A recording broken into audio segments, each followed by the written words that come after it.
So as you can see here, the description of the some of the geometric quantities has been given here, which will be used further on in the derivation. But to quickly go through it, you see that the C0x and the C0y are the direction cosines of the bar longitudinal axis in the reference configuration, and Cx and Cy are scaled by the L by L0 term, which are the direction cosines of the current configuration. So if you want to go through this will of course be provided also as a separate slide, so you can go through it and check if all of this makes sense to you, but it's very simple geometric description. So using all these terms that are defined over here, we can go back to the description of the Green-Lagrange strain. The Green-Lagrange strain was written as L square minus L naught square divided by 2L naught square. The L square can be written as, if you look into the geometric description again, will be written as x21 plus ux21 square plus y21 plus uy21 square. L square minus L naught square can also be written as 2x21 ux21 plus 2y21 uy21 plus x21 square plus y21 square. Putting all this back into the Green-Lagrange equation, we can write the strain as 1 by L naught times C0x ux21 plus C0y uy21 plus 1 by 2L naught square ux21 square plus uy21 square. I'm not going through all the details of this because it will take way too long to solve, but this is what the final equation will look like. If you want to write this in a compact formulation, which I would always recommend you to approach, you can write this as B naught U plus half of U transpose HU. And of course, these two are some matrices that can be defined in a certain way.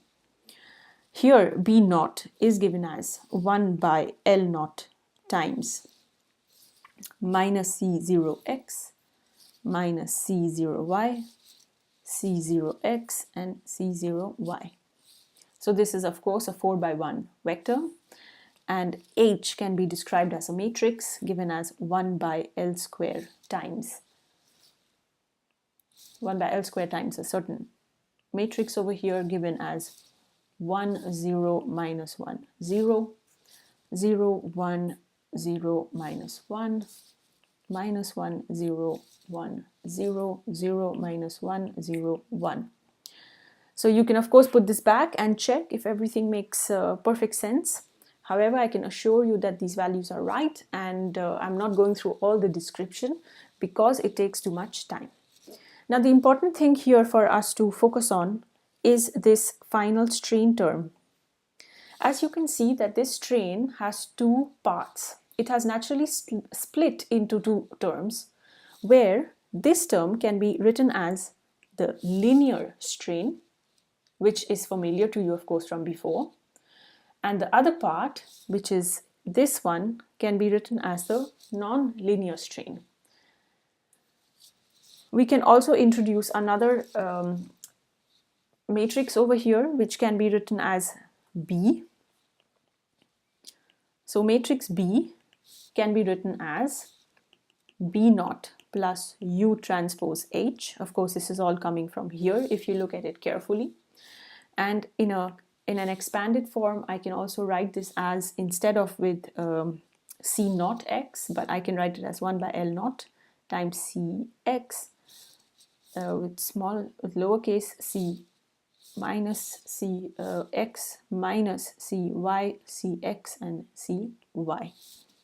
And this becomes the same as B naught plus U transpose H. This is evaluated in the current configuration. So the B corresponds to the current configuration, whereas B naught, of course, is the reference configuration. So as you can see that the Green-Lagrange strain also has a linear and a non-linear part. The linear part belongs to the previous reference configuration, and the non-linear also includes the current.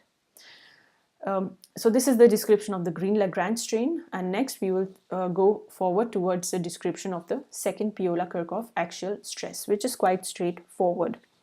We've already described the description of the second Piola-Kirchhoff stress, and in this case it's going to be axial, and it looks exactly the same as it did before.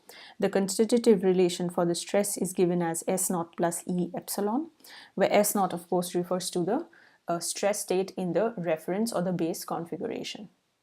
Now the axial force, which is based on the stress, can be given as, can write the axial force. These are some terms I'm introducing because we will be using them later in some descriptions. So this axial force is given as the reference area times the current stress state. But this is not the same as the true force which is acting on the system, which is the F true. And this can be given as A times sigma, where sigma is the Cauchy stress or the true stress in the system. We've already discussed these things, but just as a simple reminder, I have mentioned these terms again. Now, finally, after having described the kinematic and the constitutive relations like we did before, we need to move forward now to the total potential energy of the system. So the total potential energy of the system has already been described to you previously very briefly. However, the same rules are applied here. The total potential energy of the system given as pi is equal to the total strain energy of the system minus the work done. The work done is the same as it was before. So the work done, you can write it over here, is equal to force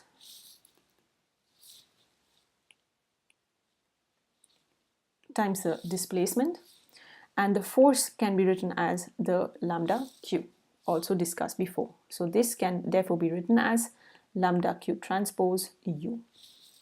We'll keep that aside. Now we come to the interesting part, which is the strain energy. We are just going to copy the exact same strain energy that we had before.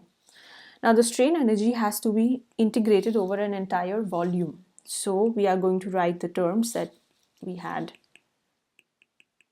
derived as S0 epsilon plus half E epsilon square need to be integrated over the entire volume with the differential volume dV0. So this is given as the U. Now V0 is of course the volume over here. So V0 can be given as A0 in the reference configuration times the length, which is L0 in C0, just to make it clear. Now both the strain energy and the work done can be kept separate because the internal energy only depends on U through the strain epsilon, and it has nothing to do with the lambda increment which is being used. So we don't need to include that into the problem because the geometric nonlinearity is in the internal energy or the strain energy of the system. So the part over here with the work done, if I will later on differentiate with respect to U, I will only get something like this back. Therefore, I can separate these two terms for solution. And because the internal energy is so much more important, I will give it more space over here to solve it separately. So moving on, we have to find out the residual for the internal energy or the strain energy to find out the finite element formulation for the system. So the total potential energy has to be differentiated partially with respect to the nodal displacements and rotations. So we can write the dou pi dou u to be equal to dou u plus minus dou w dou u. Now to simplify this, I can also write this as a residual to be equal to P minus F. So I'm going to concentrate now on the P. The P can be written as dou u, dou small u, which when I use the previous description, I have of course integrated it over the volume. So the V0 is the only part that is integrated now. So it comes out as a constant times S0 dou epsilon dou u, because this is the term that is actually dependent on the displacement, plus E epsilon dou u. And this can be written as, now if I pull the equivalent terms out, then I can write this as V naught S times dou epsilon dou u. I hope you get this. So if these are the common terms, so I can get these out, and you see S naught plus E epsilon is actually equal to S in the current configuration. So we have this term. Now we need to still get this differential. So let's go back to the description of the strain, which has to be then differentiated with respect to u. So we have dou, let me write this in a different color so you can easily find this later. So you have dou epsilon dou u, can be written as dou b naught u. This is the form that we arrived at in the previous slide with respect to the displacement. And this can be written as b naught transpose plus h transpose u. Of course, we need to make it consistent, so the transpose has to change. And this therefore can be also written now as b transpose plus hu. We don't need to have that. It's a matrix which can easily go with the vector. And this can be written as b transpose, which is a new term that you have just had a look at now. So if I substitute this back into P, then I will get P to be equal to V naught S B transpose. V naught can be written as L naught A naught, but the rest is S B transpose. A naught S can also be written as the force. So we can write this as force times L naught B transpose. And B transpose, if you remember from the previous pages that we discussed, this one over here, the B matrix, is 1 by L naught this. So of course, if I have a multiplier L naught over here, I will remain finally with F times the vector Cx minus Cy, Cx, Cy transpose. So this is what the final relation for P turns out to be. If we want to go one step ahead, then we need to also find out the stiffness matrix of the system. The tangent stiffness matrix is now simply obtained by differentiating or partially differentiating this internal force of P with respect to the displacement vector again, because the work done again is not dependent on the displacement at all. So that would just result in a 0. So we can ignore that. So we can write that the tangent stiffness K is now equal to the partial differential of P with respect to the displacement vector. And if I write this out, I will get V naught S dou epsilon dou u. Because I don't want to write it in the final format of the matrix, I can do some better manipulation starting from this stage. If I do a partial differential, then I would get V naught, and of course I can open up the S to be equal to S naught plus E epsilon to get a better result here. So I can write this as V naught E dou epsilon dou u tensor product with itself. Of course, it's going to be in parts. So now I can write V naught S, and this I can differentiate twice with respect to the displacement vector. Now these are of course mathematical manipulations, but the way I do this in this way because I want to make sure that I end up with two terms over here. And these two are parts of the tangent stiffness, and this now has split into a Km and a Kg, where Km corresponds to a material stiffness matrix and Kg corresponds to the geometric stiffness matrix. So of course it's very easy to just say that this is this and this is that, but I can obviously prove it. So if I start with the material stiffness matrix Km, then I can write this as V naught E dou epsilon dou u with tensor product dou epsilon dou u. I can write this as E A naught L naught B transpose B. If you remember from dou E dou u, that just turns out to be B transpose, so I get this. If I expand this, I get E A naught. Of course, I have the 1 by L naught for both B's, so I have 1 by L naught square. That cancels the L naught over there, so I get only E A naught by L naught times a 4 by 4 matrix given as Cx square, Cx Cy. You don't have to work it out right now, but of course, if you would like to, you can check. There will of course be no homework assignments related to this, but it's all purely for your understanding as to why and how the entire nonlinear setup, although following the same principles of the linear setup, ends up in different relations. Finally, I can quickly finish this off for the sake of completeness. This of course will be available to you in some good literature. These are part of my own notes that I have made over the years, so if you would like to consult these, of course these slides will always be available to you, but you can always download them and keep them for future use. So this is for the material stiffness. So you see here that you have the material property, or the EA by L, which gives you the stiffness of the bar included in this matrix.